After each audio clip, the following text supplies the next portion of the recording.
Hello viewers, myself doctor Islam Mohammad Tawab herbal Adda से। आज मैं टॉपिक लाया हूँ आपको रीनल स्टोन। गुर्दे की पथरी बहुत ही एक कॉमन तरीके से पाई जाने वाली बीमारी है। गुर्दे की ख़ास तौर से नंबर 1 की बीमारी है ये, जो मरीज़ों को बहुत ही तकलीफ़ से गुजरने देती है। यानी इसमें एक असहनीय पीड़ा का सामना करना पड़ सकता है, पेशाब में इन्फेक्शन हो सकता है, किडनी में को भी दिक्कत हो सकती है, डैमेज हो सकती है। तो इसलिए उसको जानने के लिए, यानी स्टोन के बारे में जानने के लिए हमको थोड़ा सा डिटेल जानना पड़ेगा कि आखिर गुर्दे की पथरी होती क्यों है, बनती कैसे है, क्या क्या इसमें सिम्टम्स नज़र आते हैं, क्या कॉम्प्लिकेशन हो सकते हैं इसमें, और क्या इसका उपचार किया जा सकता है, और उपचार अगर किया जा सकता है तो किस साइज़ तक इसमें उपचार किया जा सकता है।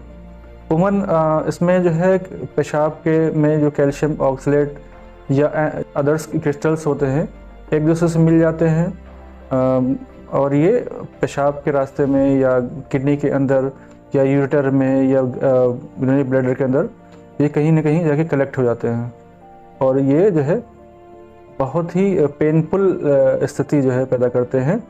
ये अगर रीनल स्टोन की बात करते हैं तो ये गुर्दे में भी पाई जा सकती है, आपके यूरेटर में पाई सकती है, जो पेशाब की नली होती है, जो गुर्दे से पेशाब की थैली तक पेशाब आता है जिससे उसको हम यूरेटर कहते हैं, इसमें भी पाई जा सकती है।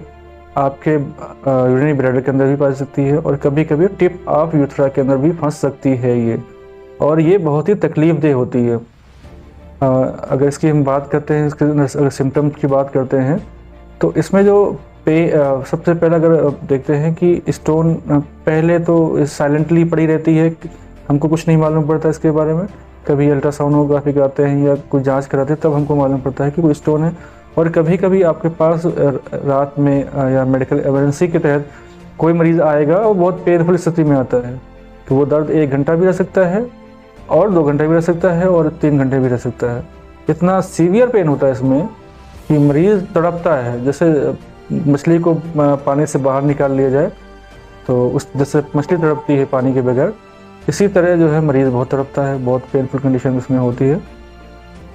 और दर्द तो ये गुर्दे के में भी पाया जा सकता है, लेकिन इसमें अगर बात करते हैं हम इस पे कि दर्द शुरू कहाँ से होता है, तो गुर्दे के पीछे से जो रिब्स केव होते हैं हमारे निचले पार्ट में, वहाँ से दर्द शुरू होता है। कभी पेट की तरफ आता है, और कभी कभी हमारे नीचे जाके पेशाब की थैली तरफ जाता है, कभी कभी इवन कि टेस्टिकल तक इसका जो है पेन जो है रिफर्ड होता है।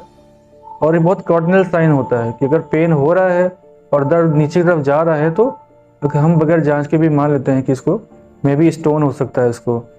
और या तो पेशेंट हिस्ट्री लेकर आता है, मुझे बर्निंग मैक्चुरेशन की शिकायत मुझे हो रही है, पेशाब में जलन की शिकायत हो रही है, और दूसरी चीज़ लेके आता है कि कभी कभी हेमिचूरिया की कंडीशन भी लेकर आता है कि मुझे ब्लड भी यूरिन में ब्लड आता है। तो ये बहुत कॉमन सिस्टम से, अगर यूटीआई बार बार होता है तो फीवर भी आ सकता है।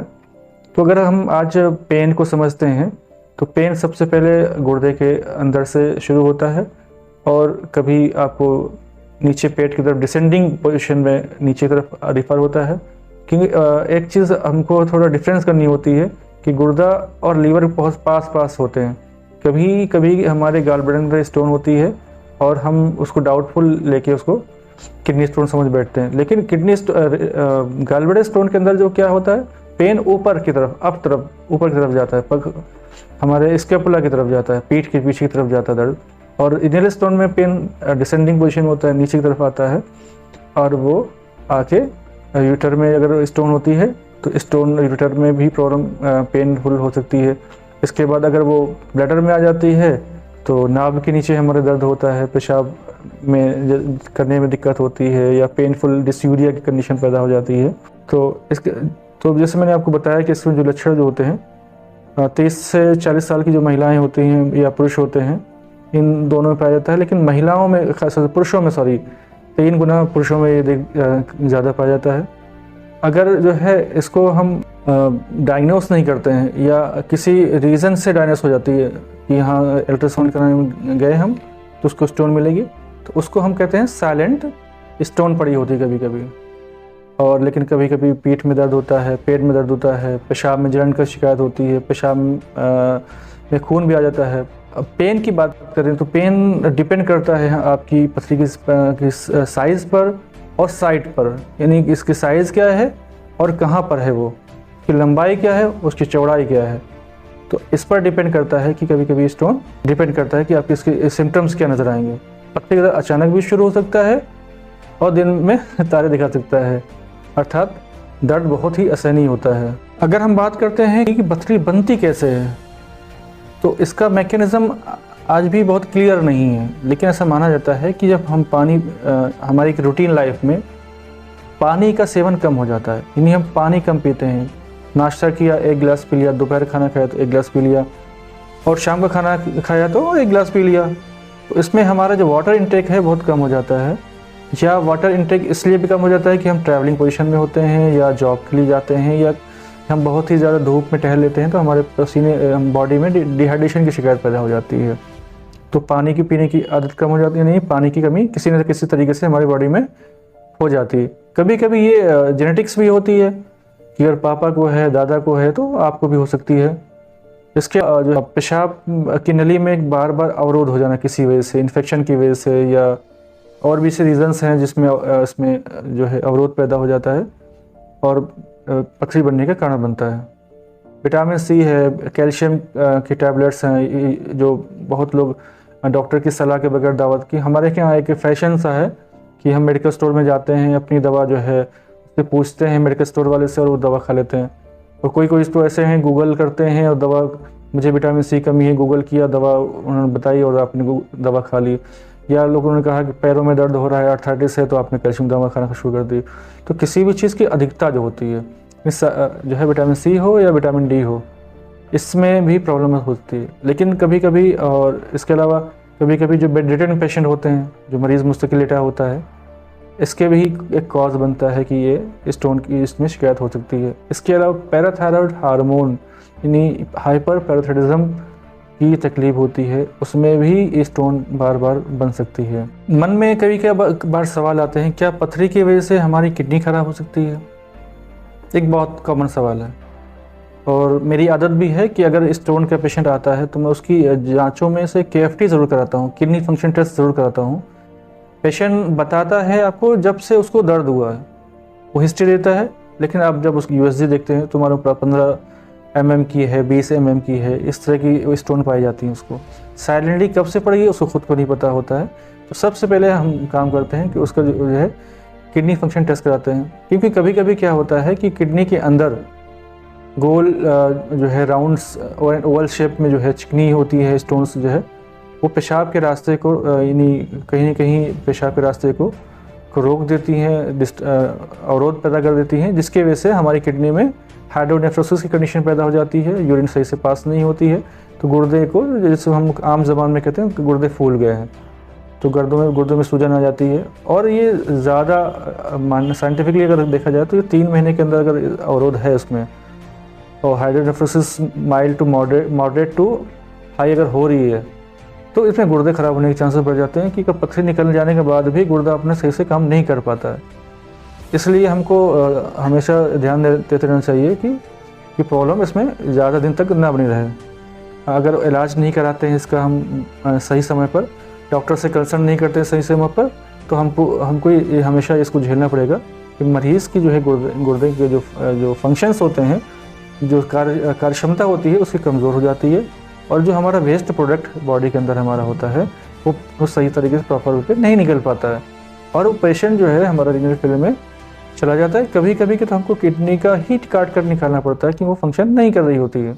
अब बात करते हैं हम पथरी का निदान, डायग्नोसिस कैसे करेंगे, उसकी क्या क्राइटेरिया हैं हमारे जो हम डायग्नोस करेंगे कि इनको रीनल स्टोन है, कि यूरेटर में है, कि आपके यूरिनरी ब्लैडर के अंदर है, यूरेथ्रा में फंसी हुई है। तो सबसे बहुत ही आम जो जांच हर शहरों में मिल जाती है वो अल्ट्रासोनोग्राफी भी, या हम एक्सरे करा लेते हैं, अगर USG नहीं हो तो एक्सरे भी कराते हैं कभी कभी हम, तो दोनों से हमको डायग्नोसिस हमारी बन जाती है कि मरीज़ को स्टोन है। अल्ट्रासाउंड कराने से एक फ़ायदा ये होता है कि उसको जो है साइज़ का मालूम हो जाता है, किस साइज़ की और किस साइट पर है वो, किस जगह पर है वो, उसकी सीवियरिटी क्या है, हाइड्रोनेफ्रोसिस वगैरह, ये सब चीज़ें हमको मालूम हो जाती हैं। तो मैं एक्सरे के मुकाबले मैं अल्ट्रासोनोग्राफी ज़्यादा प्रेफर करता हूँ और मैं सजेस्ट भी करता हूँ कि बहुत कॉस्टली नहीं होता है और आराम से हो जाता है। इसके अलावा IVP है, अगर आपको सर्जरी प्लान कर रहे हैं तो IVP कराना आपके लिए बहुत मस्ट है। या डाउट है कि कहीं ना कहीं ऑब्स्ट्रक्शन हो रहा है तो आप पाइलोनेफ्रोग्राफी करा सकते हैं, क्योंकि इस जांच पर पथरी की लंबाई चौड़ाई, आकार, उसका स्थान हमको मालूम हो जाता है कि किस जगह पर है। तो एक्सरा, अल्ट्रासोनोग्राफी, IVP, CT, ये जांच के साथ साथ हमको पेशाब की जांच और ब्लड की भी जांच, हमको इन्वेस्टिगेशन कराना चाहिए। यूरिन रूटीन करा सकते हैं हम लोग, इसमें एल्बुमिन तो नहीं जा रहा है। KFT करा सकते हैं, CBC करा सकते हैं कि कहीं इन्फेक्शन तो नहीं कॉज कर रहा है। और यूरिन में अगर हम बार बार इन्फेक्शन होता है तो उसका हम कल्चर एंड सेंसिटिविटी टेस्ट भी करा सकते हैं। अब बात करते हैं हम यूरिनरी रीनल स्टोन की ट्रीटमेंट पर हम चर्चा करते हैं कि क्या इसका ट्रीटमेंट किस तरीके से हो सकता है। तो इसके दो मैनेजमेंट होते हैं। एक पहला मैनेजमेंट तो होता है कि हम उस पर दवाओं के ज़रिए उसका इलाज करते हैं। दूसरा होता है कि हम सर्जिकल ओपिनियन, अगर कोई ऐसी ज़रूरत पड़ती है तो हम सर्जरी की तरफ जा सकते हैं। तो मैं दोनों पर चर्चा आज जो है मेडिसिन पर ज़्यादा जोर दूंगा, क्योंकि मैं हर्बल प्रैक्टिशनर हूँ, तो मैं अपनी बात पे रखूँगा आपको। और इसके अलावा ऑप्शन है सर्जरी के, तो वो भी एक ऑप्शन है। तो उसको सर्जरी का वो हमेशा बहुत जल्दी नहीं लेना चाहिए, क्योंकि सर्जरी बार रिकरेंस, क्योंकि स्टोन जो होती है इलाज करने के बाद भी रिकरेंस बन सकती है। 80% चांसेस होते हैं कि बन सकती है। तो उस पर भी कुछ ट्रीटमेंट भी अगर हम कर लेते हैं तो चांसेस भी कम हो जाते हैं कि स्टोन बार बार रिकरेंस बनने के। तो अगर हम बात करते हैं रीनल स्टोन की, तो यूनानी में अगर आप पॉइंट ऑफ व्यू से मैं बात करूं, तो उसमें हमारे यहाँ मुफत्तते हिसाब नहीं, जो पत्थर को तोड़ने वाली दवा होती है।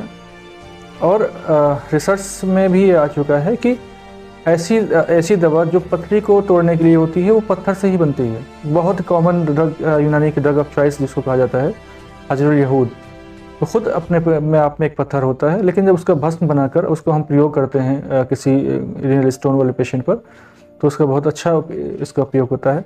इसके साथ में हम अपना खुद का बनाया हुआ योग है रीनल किडनी केयर हमारा है। तो किडनी केयर से भी मैं काफ़ी अच्छा रिस्पांस हमको मिल जाता है, अगर क्योंकि हमको बहुत ज़्यादा रिस्क नहीं लेना होता है स्टोन पे। अगर 10 mm तक की स्टोन है और अर्ली डायग्नोस है तो कोशिश करना चाहिए कि वो उसको हम ठीक करें उसको, क्योंकि 8 mm के बाद स्टोन जो है सर्जरी की तरफ ऑप्शन जाने लगता है और उसको मरीज़ को जल्दी होती है। लेकिन मेरा ये देखना हुआ है, मेरे जो अपनी क्लिनिक में ऑब्जर्वेशन है कि पेशेंट को मालूम ही नहीं होता है कि मुझे स्टोन है, उसको साइलेंटली पड़ा होता है और वो साइज़ 15 mm 20 mm तक चला जाता है। तो मुझे एक सलाह है सबसे कि अगर लगता है ज़रा सी भी को तकलीफ़ होती है, या साल में हम एक बार USG करा सकते हैं, अपना पेट में कोई दिक्कत तो नहीं आ रही है, तो स्टोन अगर डायग्नोस हो जाती है तो किसी भी आप होम्योपैथिक है, आयुर्वेदिक है, यूनानी से चिकित्सक के पास जाते हैं तो इसका समाधान बहुत आराम से हो जाता है। तो 50% से ज़्यादा जो पथरियाँ होती हैं आपके 8 mm से नीचे ही की होती हैं और ये आराम से निकल सकती हैं। और बहुत जो अगर छोटी 3 to 5 mm तक की होती तो पानी से भी निकल सकती हैं। अगर पानी अब रेगुलर पी रहे हैं, डिहाइड्रेट हो रहे हैं, पानी की कोई कमी नहीं होने दे रहे, तो पानी से भी ये निकल सकती है। इसके अलावा अगर बहुत पेनफुल कंडीशन में होते हैं तो इमरजेंसी में आपको किसी भी हॉस्पिटल जाके दर्द के इंजेक्शन लेना पड़ता है। पानी हमारे जो बॉडी में, बार बार मैं कहता हूँ कि रीनल स्टोन वाले पेशेंट को या आम नागरिक को भी, आम आदमी को भी पानी ज़्यादा से ज़्यादा हम लोगों को पीना चाहिए। पानी से बहुत सारी हमारे वेस्ट प्रोडक्ट जो होते हैं बॉडी से निकल जाते हैं। अगर पानी कम पिएंगे तो इन्फेक्शन भी कॉज करता है, रीनल स्टोन भी कॉज करता है और बहुत सारी प्रॉब्लम क्रिएट करता है। तो हम ज़रा से आलस में अब बीमारियों को दावा देते हैं। इसके अलावा मॉडर्न की तरफ हम बात करते हैं, सर्जिकल ऑप्शन की बात करते हैं इसमें, तो लिथोट्रिप्सी एक ऑप्शन है हमारे पास। किडनी और यूटर के ऊपरी भाग के जो भी उपस्थित पथरी के निकालने की आधुनिक पद्धति होती है, ये मॉडर्न कॉन्सेप्ट है ये। इसमें लिथोट्रिप्सी के मशीन की सहायता से जो शॉक वेव्स के ज़रिए हम इस पथरी को निकाल देते हैं, मतलब पथरी का रेत जैसा चूड़ा बना देते हैं और धीरे धीरे पेशाब के जरिए बाहर निकल जाती है। सामान्यतः रोगी को अस्पताल में भर्ती करने की आवश्यकता नहीं होता है। ऑपरेशन और दूरबीन के प्रयोग से बिना एवं मरीज़ को बेहोश किए बगैर पथरी को निकाली जा सकती है। लेकिन इसमें एक ड्रॉबैक है, यदि सभी प्रकार की और बड़ी पथरी के लिए ये प्रोसेस जो है असरदार नहीं है। पथरी दूर करने के लिए कई बार एक से ज़्यादा बार भी उपचार करना पड़ सकता है। पथरी निकालने के साथ साथ दर्द या कई बार पेशाब में इन्फेक्शन भी इसमें हो सकता है, और साथ में इसमें दूरबीन के ज़रिए इसमें डीजी स्टेंट जो रखने की ज़रूरत पड़ती है। तो ये इसमें एक थोड़ा साइड इफ़ेक्ट भी है इसके अलावा जो हमारे साथ में PCNL भी है, PCNL के ज़रिए भी इसको ट्रीटमेंट करते हैं मॉडर्न में। इसमें शॉक वेव थेरेपी होती है, और ये 12 से 15 सेंटीमीटर की जो लंबा चीरा लगाना पड़ता है हमारे पीठ में, पेट में। इससे हम बच सकते हैं। एक छोटा चीरा लगता है, कमर के ऊपर लगाया जाता है इसमें, इसलिए ऑपरेशन के बाद मरीज़ कुछ दिन बाद अपनी पुराने डेली रूटीन में आ जाता है। लेकिन कभी कभी हमारी जो स्टोन होती है ब्लडर में भी होती है, बहुत हैवी होती है, पेशाब में दिक्कत देने लगती है, तो हम इसमें दूरबीन के ज़रिए भी, सिस्टोस्कोप के ज़रिए या यूरेट्रोस्कोप के ज़रिए भी मदद से भी हम इसको शॉक वेव इसके प्रोब द्वारा जो है तो छोटे छोटे रेज़र करके इसको तोड़ के हम बाहर निकाल लेते हैं। और 20 mm से ऊपर की पथरी है या 25 mm के ऊपर की पथरी है, तो मुझे लगता है इसमें ऑपरेशन ही एक लास्ट ऑप्शन बचता है, जिसमें आपको सर्जरी करानी पड़ सकती है। लेकिन मन में एक सवाल आता है आपको कि क्या एक बार पथरी प्राकृतिक रूप से अथवा उपचार से निकल जाने के बाद इस पथरी की समस्या से संपूर्ण रूप से मुक्ति मिल जाती है? तो मेरा जवाब होता है नहीं। एक बार जिस मरीज़ को स्टोन बन जाती है, उस मरीज़ को चांसेस होते हैं 80% कि वो रिकरेंस उसको होगा ज़रूर। इसलिए मैं जो प्रेफर करता हूँ कि मैं दवा के ज़रिए कोशिश करता हूँ कि दवा के ज़रिए ये स्टोन पास आउट हो जाए, ताकि उसको सर्जरी के ऑप्शन में न जाना पड़े। और इससे क्या होगा कि अगर सर्जरी, एक बार सर्जरी, 2 बार सर्जरी, 3 बार सर्जरी होती है, तो फिर गुर्दे में इसका असर पड़ता है। दोबारा पथरी ना बने, इसके लिए मरीज़ को हम क्या सावधानी करना चाहिए, तो क्या परहेज़ रखना चाहिए, उमूमन इस पर सवाल होता है। तो मेरा मानना ये है कि अगर पथरी की बीमारी में अगर जो हमारा फूड्स है, जो हम रोज़ का आहार लेते हैं, खाना लेते हैं, इसका बहुत ही महत्व होता है हमारे मर्ज़ पथरी को दोबारा बनने में। तो इसलिए खाना और पीना 2 ऐसी चीज़ें हैं जिस पे हमें थोड़ा सा गौर करना पड़ेगा। तो अगर नंबर 1 पे मैं कहूँगा, अगर रिकरेंस नहीं चाहते हैं, आपको स्टोन दोबारा से ना बने, कम से कम 3 लीटर या 12 से 14 गिलास पानी जो है सुबह से शाम प्रतिदिन लेना पड़ेगा, सुबह से शाम तक सोते वक्त। पथरी बनने में ऐसे रोकने के लिए सबसे अधिक महत्वपूर्ण जो है ये है, पथरी बनने से रोकने के लिए पानी की गुणवत्ता से ज़्यादा दैनिक पानी की कुल मात्रा ज़्यादा महत्वपूर्ण करती है, कि हम पानी कितना ले रहे हैं, पानी कितना पी रहे हैं पानी।